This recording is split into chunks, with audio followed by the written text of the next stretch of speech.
Indian evidence act के तहत पिछले लेक्चर में आप लोगों को धारा 4 बताया जा रहा था, जिसमें कि प्रिजम्पशन या उपधारणा के बारे में बताया गया था। आप लोगों को ये बताया गया था कि प्रिजम्पशन या उपधारणा को डिफाइन नहीं किया गया है, यानी कि उपधारणा को कहीं परिभाषित नहीं किया गया है। उपधारणा का मतलब हुआ अनुमान लगाना या कल्पना करना, ये आपको बताया गया। अर्थात जब न्यायालय एक तथ्य के अस्तित्व के साबित हो जाने पर दूसरे तथ्य के अस्तित्व या अनस्तित्व का अनुमान लगाता है, उसी अनुमान को प्रिजम्पशन या उपधारणा कहा जाता है। आइए उपधारणा के प्रकार देखा जाए। जहाँ तक उपधारणा के प्रकार की बात है, यहाँ से कई बार यूपीजे में और बिहार में क्वेश्चन बना है, तमाम राज्यों में क्वेश्चन बना है। जहाँ तक उपधारणा के प्रकार की बात है, उपधारणा के प्रकार आपको देखिए। उपधारणा यानी कि प्रिजम्पशन ऑफ फैक्ट, यानी कि तथ्य की उपधारणा। फिर आपका प्रिजम्पशन ऑफ लॉ, यानी कि विधि की उपधारणा। और फिर आपका presumption of law and fact, यानी कि तथ्य एवं विधि की मिश्रित उपधारणा। तथ्य एवं विधि की मिश्रित उपधारणा। मिश्रित उपधारणा, अब क्वेश्चन देखिए मॉडल यहीं से। उपधारणा होती है तथ्य की, विधि की, तथ्य एवं विधि की मिश्रित उपर्युक्त सभी। तो अगर ऐसा क्वेश्चन भी यूपीजे में आया है तो उपर्युक्त सभी मारना है, पहला क्वेश्चन। दूसरा मॉडल बनाया जाए। उपधारणा होती है तथ्य की, विधि की, तीसरा दे दिया है दोनों, इनमें से कोई नहीं, तब दोनों मारना है इस मॉडल में। तीसरा मॉडल देखिए, उपधारणा होती है तथ्य, अब दे देगा कि भारतीय साक्ष्य अधिनियम में किस उपधारणा का प्रावधान किया गया है, तो तथ्य की किया गया है, विधि की, लेकिन भारतीय साक्ष्य अधिनियम में तथ्य एवं विधि की मिश्रित उपधारणा का प्रावधान नहीं किया गया है। लेकिन इंग्लैंड में तथ्य एवं विधि की मिश्रित उपधारणा भी होती है। क्वेश्चन यहाँ से बता दिया जाए, आपका निश्चित तौर पे क्वेश्चन यहाँ से बना है। जब भी इन क्वेश्चनों को पढ़िए सतर्क रहिए भाई, आपका क्वेश्चन यहाँ से काफ़ी बना है। आइए पहला प्रिजम्पशन के बारे में चला जाए। जो पहली हम उपधारणा बता रहे हैं, प्रिजम्पशन ऑफ फैक्ट या तथ्य की उपधारणा, यानी कि जो पहली हम अनुमान बता रहे हैं, पहली उपधारणा बता रहे हैं, वह बता रहे हैं तथ्य की उपधारणा। देखिए जहाँ तक तथ्य की उपधारणा की बात है, इसको अन्य नामों से जानिए। इसको प्राकृतिक उपधारणा भी कहते हैं। प्राकृतिक उपधारणा या इसी को स्वाभाविक उपधारणा भी कहते हैं। स्वाभाविक उपधारणा अर्थात प्रिजम्पशन ऑफ फैक्ट या नेचुरल प्रिजम्पशन। अब तथ्य की उपधारणा होती क्या है, हमें ये देखना है। तथ्य की उपधारणाएं वे अनुमान हैं जो स्वाभाविक रूप से तर्क के आधार पर प्राकृतिक अनुक्रम में मानव मस्तिष्क की रचना से, मानव कृत्यों के स्रोतों से, समाज की प्रथाओं एवं आदतों से विधिक नियमों की सहायता के बिना निकाले जाते हैं। ये उपधारणाएं भारतीय साक्ष्य अधिनियम की धारा 4 में आपका में प्रिज्यूम शब्द से संबंधित है। यानी कि भारतीय साक्ष्य अधिनियम की धारा 4 में जो में प्रिज्यूम शब्द दिया है, यानी कि न्यायालय उपधारणा कर सकेगा, उपधारणा कर सकेगा जो शब्द दिया गया है, ये इस कर सकेगा में प्रिज्यूम, यही जो शब्द हैं ये तथ्य की उपधारणा से रिलेटेड हैं। आइए देखा जाए उपधारणा कर सकेगा यानी कि तथ्य की उपधारणा के बारे में भारतीय साक्ष्य अधिनियम में क्या बताया गया है। देखिए क्या कहा गया है। भारतीय साक्ष्य अधिनियम की धारा 4 के अनुसार ये बता दिया गया है धारा 4 में कि जहाँ कहीं भी इस अधिनियम में का मतलब ये हुआ एविडेंस एक्ट में उपबंधित हैं, अर्थात प्रावधानित है कि न्यायालय किसी तथ्य की उपधारणा कर सकेगा, किसी तथ्य का अनुमान निकाल सकेगा, यानी कि किसी तथ्य की उपधारणा कर सकेगा। जहाँ भी एविडेंस एक्ट में ये शब्द आए कर सकेगा, वहाँ न्यायालय ऐसे तथ्य को सिद्ध मान सकेगा। यानी कि न्यायालय अगर चाहें तो ऐसे तथ्य को सिद्ध या साबित या प्रमाणित मान सकेगा तथा जब तक कि वह असिद्ध न हो जाए। यानी कि अगर न्यायालय ने सिद्ध मान लिया तो ऐसी दशा में आपका ऐसे अनुमान को असिद्ध किया जा सकता है। असिद्ध का मतलब ये हुआ ऐसे अनुमान का खंडन किया जा सकता है। तीसरी बात बेरेक ये बताते हैं कि या न्यायालय उसके सबूत की मांग कर सकता है या न्यायालय उसके सबूत की मांग कर सकता है, सबूत की मांग कर सकता है। एक एक शब्दों को समझिए। जहाँ कहीं भी पहला क्वेश्चन अगर ये शब्द आया कि न्यायालय उपधारणा कर सकेगा में प्रिज्यूम, इसका मतलब ये हुआ कि ये उपधारणा तथ्य की उपधारणा है। दूसरा पॉइंट ये आया जो महत्वपूर्ण है, न्यायालय एक तथ्य के प्रूफ कर दिए जाने पर, एक तथ्य के साबित कर दिए जाने पर दूसरे तथ्य का अनुमान लगा सकता है। यानी कि इसका मतलब ये हुआ कि तथ्य की उपधारणा करने के लिए न्यायालय बाध्य नहीं है। एक बात के साबित हो जाने पर न्यायालय दूसरी बात का अनुमान लगा भी सकता है, नहीं भी, अर्थात तथ्य की उपधारणा करना, तथ्य के बारे में अनुमान निकालना न्यायालय का विवेकाधिकार होता है। दूसरी बात जो और महत्वपूर्ण है कि यदि न्यायालय ने अनुमान निकाल ही लिया है तो जिसके विरोध में अनुमान निकाला गया है वह व्यक्ति, वह पक्षकार उसे असिद्ध कर सकता है, ना साबित कर सकता है और ना प्रमाणित कर सकता है। ना प्रमाणित का मतलब ये हुआ कि उस अनुमान का खंडन किया जा सकता है। यानी कि दूसरा पॉइंट ये आया कि तथ्य की उपधारणा सदैव खंडनीय होती है। याद रखिए, तथ्य की उपधारणा सदैव खंडनीय होती है।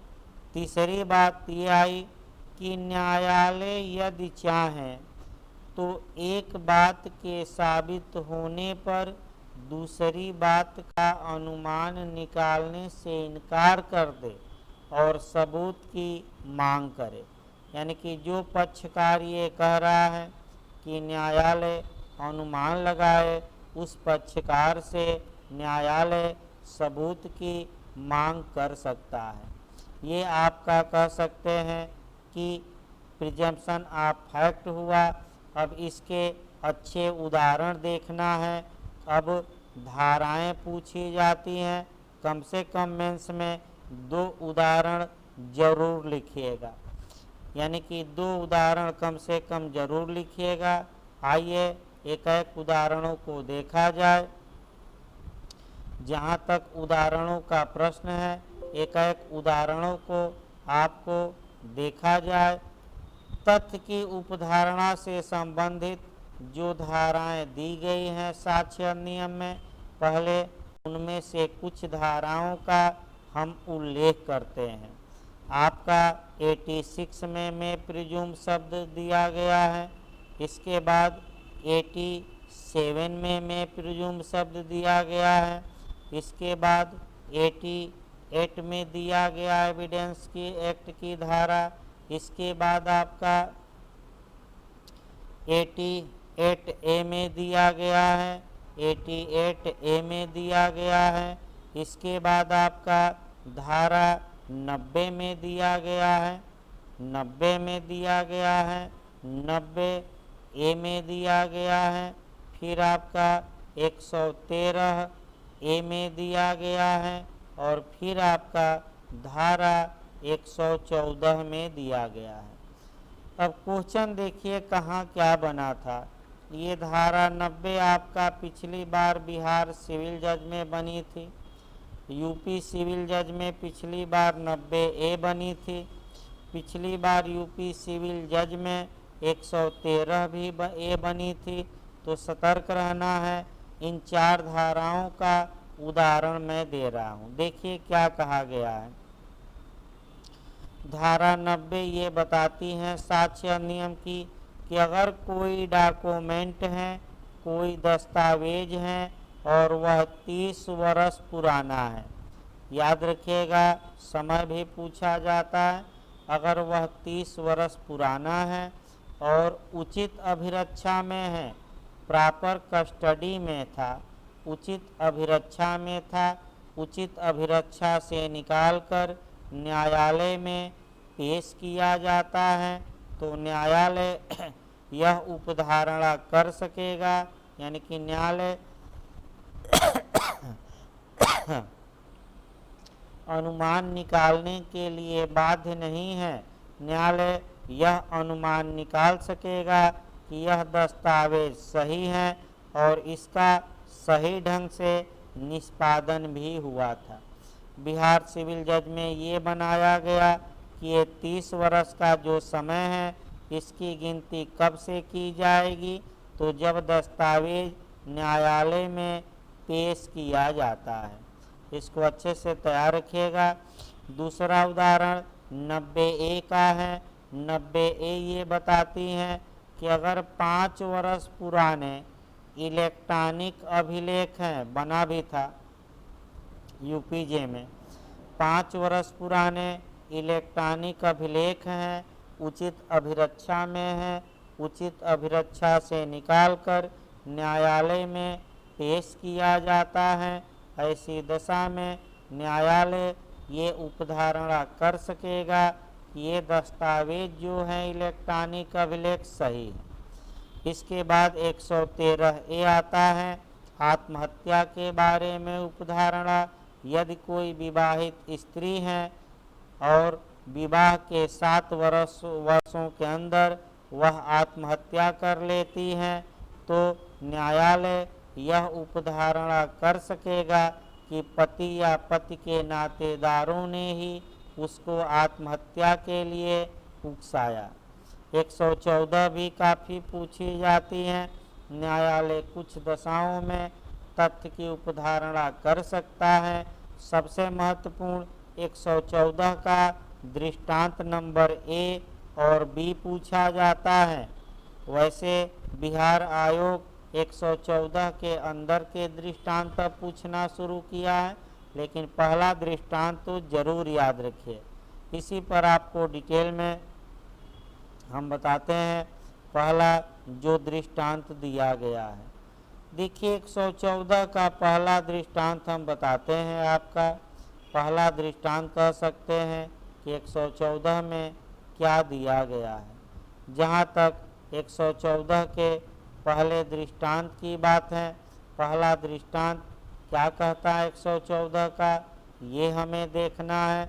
देखिए पहला दृष्टांत क्या बताता है। पहला दृष्टांत ये बताता है कि मान लीजिए ये एक व्यक्ति था और चोरी हुई, मान लीजिए घड़ी की चोरी हुई, घड़ी की चोरी हुई और चोरी के कुछ समय पश्चात ए के पास वह घड़ी बरामद होती है, वह घड़ी बरामद होती है। ऐसी दशा में न्यायालय यह उपधारणा कर सकेगा, यानी कि न्यायालय उपधारणा करने के लिए बाध्य नहीं है। क्या बाध्य नहीं है तो न्यायालय क्या उपधारणा कर सकेगा कि ये या तो चोर हैं या चोरी का माल जानते हुए रखा है, या न्यायालय अनुमान न निकालकर सबूत की मांग कर ले। यदि न्यायालय ने अनुमान निकाल ही लिया, एक के विपरीत निकाल लिया, तो ऐसी दशा में एक को हमेशा ये शक्ति होगी कि इस अनुमान का वह खंडन कर दे। खंडन यानी कि इस अनुमान को कह दे कि ये अनुमान सही नहीं है, अर्थात अभियुक्त ऐसे अनुमान का खंडन कर सकता है, यानी कि तथ्य की उपधारणा सदैव खंडनीय होती है। आइए अब आपका देखा जाए विधि की उपधारणा। जहाँ तक विधि की उपधारणा की बात है, प्रिजम्पशन आप ला देखना है। पहला क्वेश्चन आपका जो मॉडल बनता है कंपटीशन में, उसको पहले हम पढ़ाएंगे और तब आपका विधि की उपधारणा डिटेल में हम देखेंगे। जहाँ तक प्रिजम्पशन आप ला की बात है, विधि की उपधारणा की बात है, आपका जो विधि की उपधारणा होती है वह दो प्रकार की होती है। लेकिन पहले विधि की उपधारणा की परिभाषा देखा जाए और तब इसको प्रकार देखा जाएगा। प्रिजम्पशन ऑफ लॉ यानी कि विधि की उपधारणा, विधि की जो उपधारणा होती है उसका मतलब क्या हुआ, पहले ये जानना है और तब आपका कह सकते हैं कि और चीज़ें जाननी है। देखिए विधि की उपधारणाएं या इसको कहते हैं कृत्रिम उपधारणाएं या बनावटी उपधारणाएं, या आपका कहा जाता है अस्वाभाविक। फिर एक बार देखिए, जो विधि की उपधारणाएं होती हैं उसको कहा जाता है आपका दूसरी भाषा में कृत्रिम उपधारणा, आर्टिफिशियल कृत्रिम, कृत्रिम उपधारणा या अप्राकृतिक उपधारणा, अप्राकृतिक उपधारणा भी कहा जाता है, या इसी को अस्वाभाविक उपधारणा, अस्वाभाविक उपधारणा याद रखिएगा, अस्वाभाविक उपधारणा भी कहा जाता है। विधि की उपधारणाएं ऐसा नियम है जिनके अंतर्गत न्यायालय किसी विशेष परिस्थिति में कोई विशेष अनुमान निकालने के लिए बाध्य होता है। अर्थात कानूनी तौर पे न्यायालय किसी विशेष परिस्थिति में विशेष अनुमान निकालने के लिए बाध्य होता है। अर्थात अनुमान निकालना न्यायालय का विवेकाधिकार नहीं होता, बल्कि न्यायालय अनुमान निकालने के लिए बाउंड होता है, बाध्य होता है। विधि की उपधारणाएं दो प्रकार की होती हैं, ये भी पूछा गया है एक खंडन विधि की खंडनीय उपधारणा होती है और दूसरा विधि की अखंडनीय उपधारणा। विधि की अखंडनीय उपधारणा रटे रहिएगा, आपका खूब क्वेश्चन बनता है। विधि की उपधारणा होती है खंडनीय अखंडनीय दोनों, इनमें से कोई नहीं, तो आपको दोनों मारना है। फिर पूछा गया है विधि की उपधारणा होती है कुछ में खंडनीय कुछ में अखंडनीय दोनों, इनमें से कोई नहीं, तो दोनों मारना है। यानी कि खंडनीय भी होती है अखंडनीय भी। अब विधि की खंडनीय उपधारणा कौन होती है, विधि की अखंडनीय उपधारणा कौन होती है, अब ये देखना है। भारतीय साक्ष्य अधिनियम की धारा 4 में जहाँ शब्द का प्रयोग शैल प्रिज्यूम किया गया है, शैल प्रिज्यूम का मतलब हुआ कि न्यायालय उपधारणा करेगा, न्यायालय उपधारणा करेगा, वह शब्द ही विधि की खंडनीय उपधारणा के बारे में है। यानी कि विधि की खंडनीय उपधारणा भारतीय साक्ष्य अधिनियम की धारा 4 में शैल प्रिज्यूम शब्द से संबंधित है, उपधारणा करेगा। जबकि विधि की अखंडनीय उपधारणा भारतीय साक्ष्य अधिनियम की धारा 4 में कंक्लूसिव प्रूफ में समाहित है, यानी कि निश्चायक सबूत, निश्चायक सबूत में समाहित है। निश्चायक सबूत जो होता है ये विधि की अखंडनीय उपधारणा होती है। अब एक एक करके इनको पढ़ना है। पहला हम देखेंगे विधि की खंडनीय उपधारणा देखेंगे और फिर आपका विधि की अखंडनीय उपधारणा देखेंगे। आइए इसको देखा जाए। पहला आपका देखा जाए विधि की खंडनीय उपधारणा क्या होती है और तब आपका विधि का अखंडनीय उपधारणा बताई जाएगी। जहाँ तक विधि की खंडनीय उपधारणा की बात है, यानी कि जहाँ तक विधि की खंडनीय उपधारणा की बात है, विधि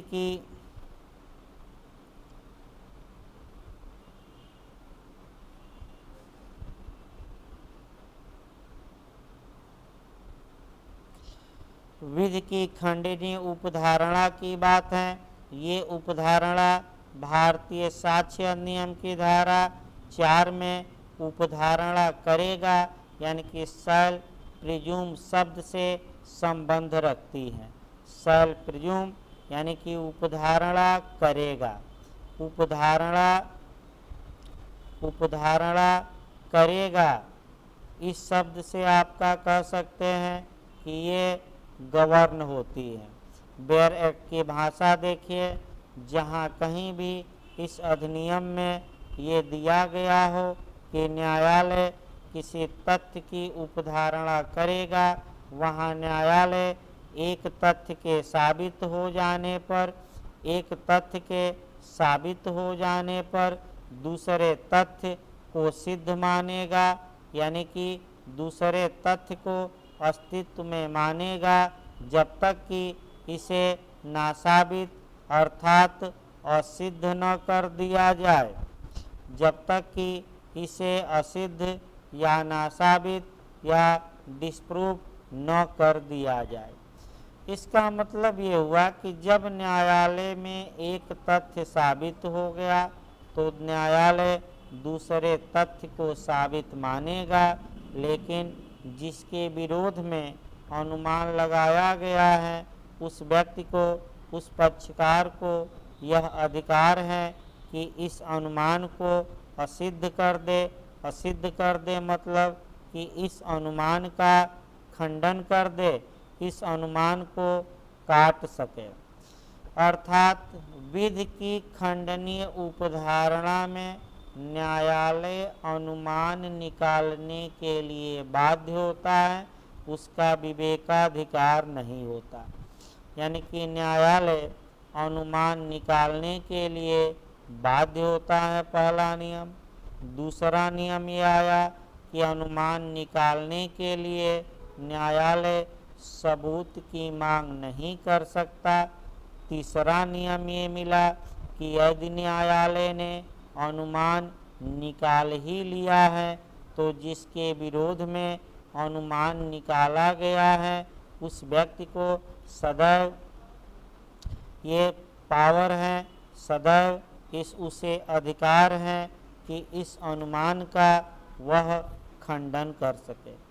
तमाम धाराओं में विधि की खंडनीय उपधारणा के बारे में प्रावधान किया गया है। कुछ धाराओं का उदाहरण मैं आपको बता रहा हूँ। सभी धाराएं बताना संभव नहीं है, लेकिन कुछ धाराएं मेन जो है वह मैं आपको बता रहा हूँ।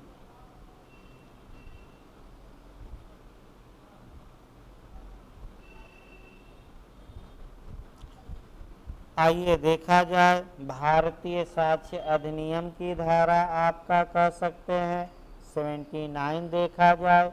फिर भारतीय साक्ष्य अधिनियम की धारा कह सकते हैं कि 79 पहले देखा जाए। यदि लोक दस्तावेज या पब्लिक डॉक्यूमेंट की प्रमाणित प्रति न्यायालय में पेश की जाती है तो न्यायालय यह उपधारणा करेगा कि यह प्रति सही है, लेकिन इसका खंडन भी किया जा सकता है। 107 जीवित होने की उपधारणा, उत्तरजीविता की उपधारणा। यदि किसी व्यक्ति के बारे में पिछले 30 वर्षों से उन लोगों ने सुना है जो लोग सुनते, यदि वह जिंदा रहता तो ऐसा अनुमान लगाया जाएगा कि आज भी वह जिंदा है।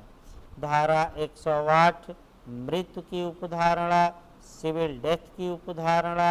और कितने साल पहले न सुना गया हो? 7 साल पहले। 113 भी दहेज हत्या यानी कि डाउरी डेथ के बारे में उपधारणा, दहेज हत्या के बारे में प्रिजम्पशन और रेप के बारे में या दुराचार के बारे में, बलात्कार के बारे में उपधारणा 114 ए में दी गई हैं। ये जो धाराएं हैं ये आपका कह सकते हैं कि सेल्फ प्रिज्यूम से संबंधित हैं। और भी धाराएं हैं, ये याद रखिए, बस आपका कुछ उदाहरण केवल बताया गया। आइए तीसरी जो सबसे सशक्त उपधारणा है, विधि की अखंडनीय उपधारणा। तीसरा जो अनुमान है सबसे सशक्त है, सबसे मजबूत अनुमान है।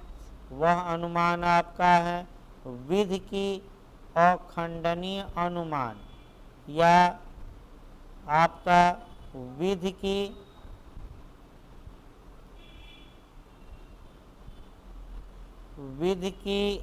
अखंडनीय उपधारणा।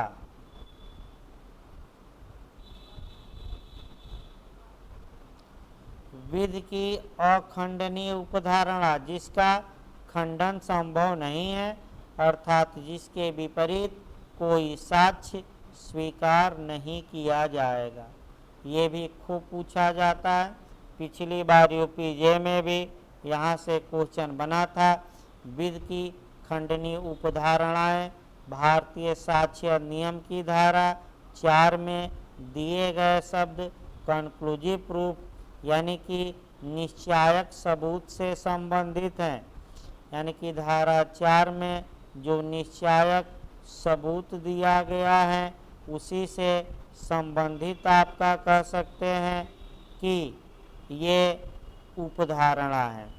देखिए क्या कहा गया, जहाँ कहीं भी इस अधिनियम में एक तथ्य का दूसरे तथ्य का के बारे में निश्चायक सबूत घोषित किया गया है, वहाँ न्यायालय एक तथ्य के सिद्ध हो जाने पर दूसरे तथ्य को सिद्ध मानेगा, यानी कि एक बात सिद्ध हो गई तो दूसरे बात को न्यायालय सिद्ध मानेगा, प्रमाणित मानेगा और उसे ना साबित या असिद्ध करने का मौका नहीं दिया जाएगा, यानी कि उसे असिद्ध नहीं किया जा सकता।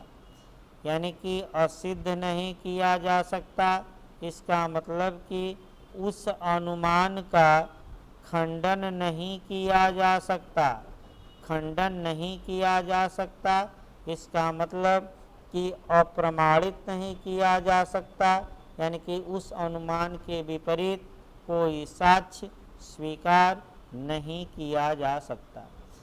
इसका मतलब ये हुआ कि जब एक बात न्यायालय में साबित हो गई तो दूसरी बात को न्यायालय स्वीकार करता है, और उस जो अनुमान न्यायालय एक बात के आधार पर दूसरी बात का लगा लिया है, अब उसको खंडन करने का मौका नहीं देता। निश्चायक सबूत या विधि की अखंडनीय उपधारणा भारतीय साक्ष्य अधिनियम की 3 धाराओं में समाहित है, 41, 112 और 113। पिछली बार यही क्वेश्चन यूपीजे में पूछा गया था कि भारतीय साक्ष्य अधिनियम में कंक्लूसिव प्रूफ या निश्चायक सबूत किन किन धाराओं में है। ये 3 धाराएं सही हैं, 41, 112, 113। इसी के साथ हम आपको आईपीसी की भी एक धारा बताएंगे, कम से कम उदाहरण। आईपीसी की धारा 82 भी अच्छे से तैयार रखना है। आईपीसी की धारा 82। देखिए आपका एक उदाहरणों को देखा जाए, आपका कम से कम 3 उदाहरण पढ़िए तब जाके आपका ये होगा। जहाँ तक उदाहरण की बात है, पहला उदाहरण 41 से देखा जाए, फिर 112 से देखा जाए, और फिर एक उदाहरण में आपको आईपीसी की धारा 82 से बताऊंगा। पिछली बार यूपीएपी और जे में इन्हीं से 2 क्वेश्चन बना था। अच्छे से इसको तैयार रखिए, रिपीट बहुत ज़्यादा करता है। 2 क्वेश्चन आपका बना था। देखिए क्वेश्चन का मॉडल देखा जाए, रिपीट। धारा 41 पहले देखा जाए। धारा 41 में 4 विषय दिए गए हैं। 4 यानी कि प्रोवेट, दिवाला, नवाधिकरण और विवाह। 4 विषय दिए गए हैं।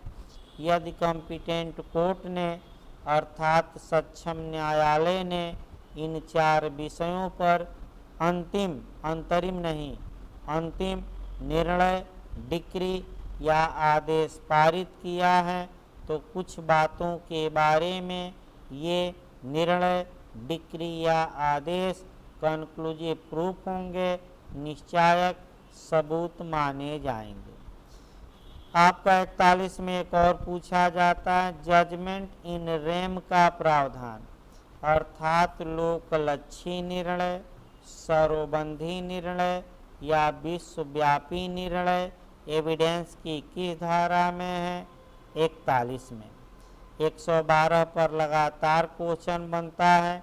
112 पितृत्व का निर्धारण करती है, धर्मजता का निर्धारण करती है।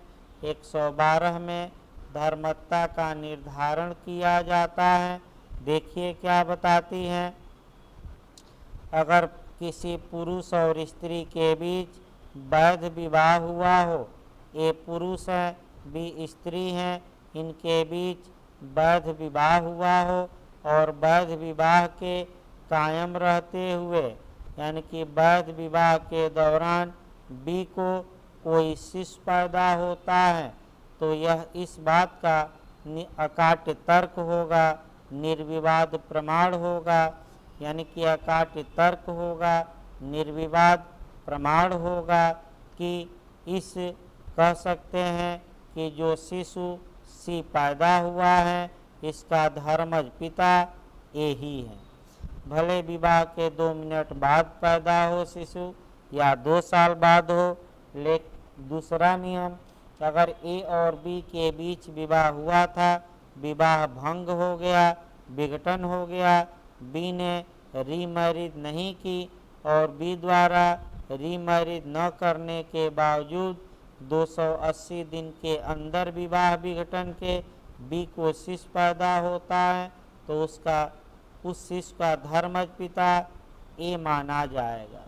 लेकिन यह धारा एक अपवाद स्वीकार करती है कि इसका खंडन किया जा सकता है।